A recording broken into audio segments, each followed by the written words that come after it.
사과는 끝이었을까? 아니면 시작이었을까? 정훈이의 짧고 단단한 사과가 방송을 타고 흐른 그날 밤. 현역가왕 3제작진의 단체 채팅방은 미친 듯이 울렸다. 누군가는 이제 진정되겠지 라고 말했고, 누군가는 아니, 더 커진다 라고 중얼거렸다. 그리고 그 말은 정확했다. 다음 날 아침, 온라인에는 이미 이상한 기류가 떠돌았다. 빈예서가 움직인다. 확인된 것은 아무것도 없었다. 그런데도 사람들은 확신했다. 왜냐하면 침묵이 너무 길었고 그 길이만큼 긴장감이 차곡차곡 쌓이고 있었으니까. 1. 리허설실 문이 닫히는 소리. 새벽 5시 47분. 연습실 복도는 조용했다. 스태프가 커피를 들고 지나가며 속삭였다. 오늘 분위기 좀 이상하죠? 대답 대신 문틈 사이로 피아노 소리가 새어나왔다. 단정한 코드 진행이 아니었다. 일부러 흔들어 놓는 듯한 어딘가 위험한 화성, 그리고 그 위로 얇은 목소리가 올라탔다. 빈예서였다. 그녀는 멈추지 않았다. 어떤 장면을 떠올리는 듯 눈을 감고 손끝으로 리듬을 더 세게 눌렀다. 마치 누군가에게 이건 내 이야기야 라고 말하는 것처럼. 문이 벌컥 열렸다.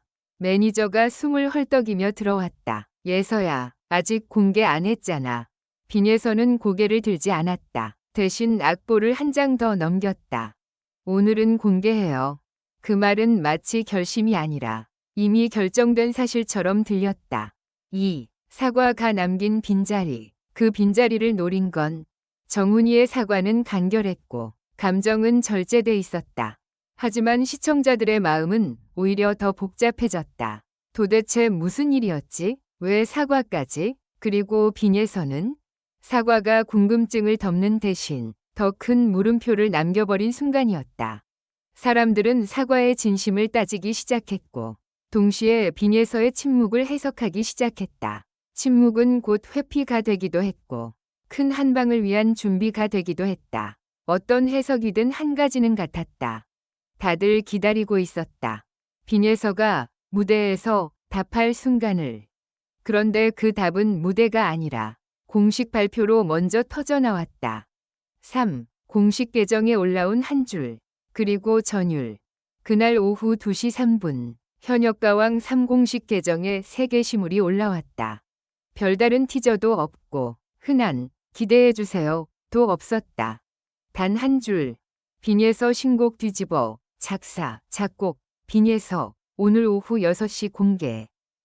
처음엔 다들 장난인 줄 알았다. 방송에서 부르지도 않은 곡을 공식 계정으로? 그런데 게시물 아래 제작진 인증 댓글이 달렸다. 그리고 조금 뒤 음원 플랫폼 사전 등록 페이지가 열렸다. 그 순간부터는 부정할 수 없었다.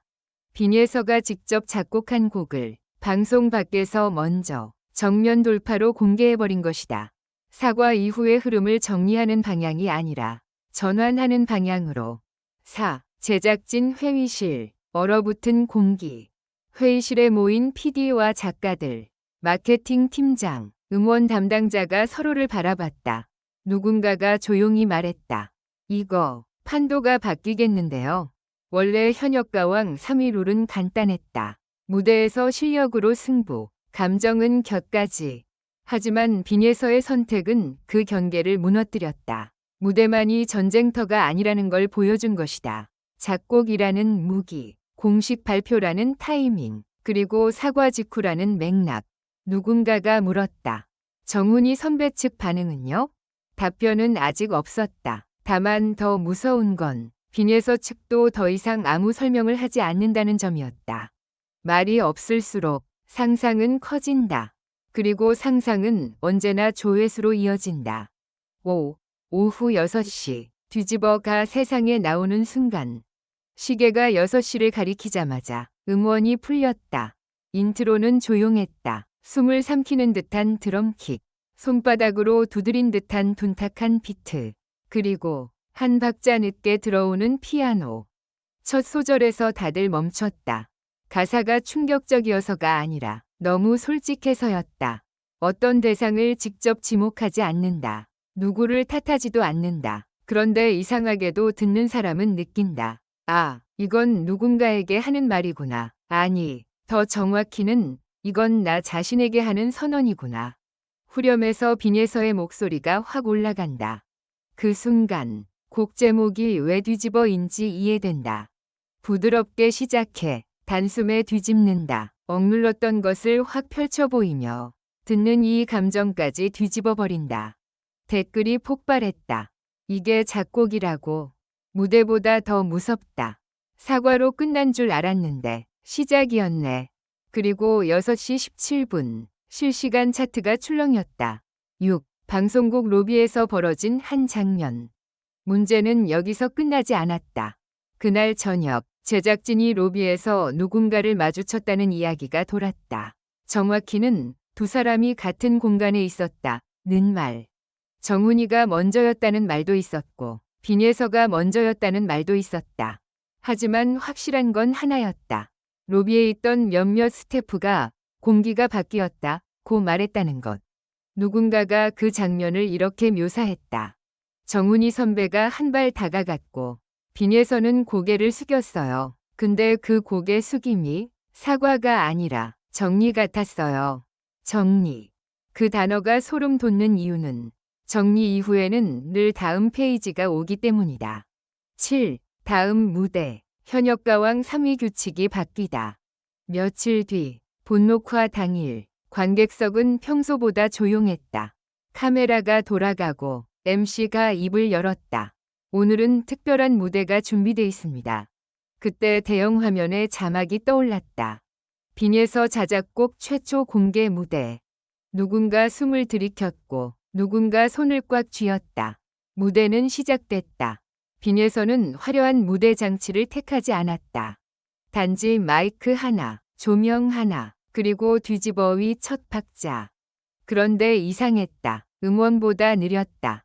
템포가 아주 조금 느려진 만큼 가사 한 줄 한 줄이 더 또렷하게 박혔다.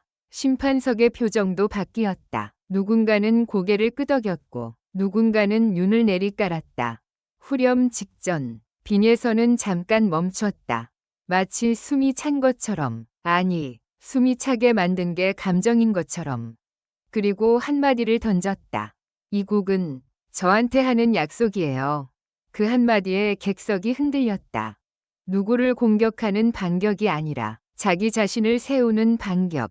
그 순간 현역가왕 3위 판도는 진짜로 뒤집혔다. 이제는 누가 더 잘 부르느냐만이 아니라 누가 자기 세계를 갖고 무대를 장악하느냐의 싸움이 되어버린 것이다. 8. 예상치 못한 마지막 반전. 무대가 끝난 뒤 심사평이 이어졌다. 그런데 마지막 심사위원이 마이크를 잡는 순간 관객석에서 작은 탄성이 터졌다. 그 심사위원이 말했다. 이 노래, 멜로디가 아주 오래된 음악의 향을 가지고 있어요. 그리고 정훈이를 향해 고개를 돌렸다. 선배님이 아까 사과하신 이유가 혹시 이 음악 때문이었나요? 스튜디오 공기가 얼어붙었다. 사과의 이유가 말 때문이 아니라 음악 때문이라면? 빈에서의 반격이 감정이 아니라 작곡의 계보와 연결된 것이라면? 그때 정훈이가 천천히 입을 열었다. 예서가 그걸 이렇게 멋지게 살릴 줄 몰랐어요. 순간 모두가 깨달았다. 우리가 사과와 반격이라고 부르던 이야기의 중심이 사실은 충돌이 아니라 전승일 수도 있다는 걸. 하지만 동시에 더 큰 의문이 남았다. 그렇다면 왜 사과는 그렇게 늦게 나왔고 빈에서는 왜 굳이 공식 발표로 먼저 칼을 뽑았을까? 카메라는 빈에서의 얼굴을 잡았다. 빈에서는 웃지 않았다. 다만 아주 조용히 단 한 번 고개를 끄덕였다. 그리고 자막이 떠올랐다. 다음 주 뒤집어위 숨겨진 원본 멜로디가 공개된다. 끝난 게 아니었다. 이건 이제 막 시작이었다. 결론적으로 이 글은 재미를 위한 것이며 현실에 기반한 것이 아닙니다. 비판적인 시각으로 읽고 생각해 주시기 바랍니다.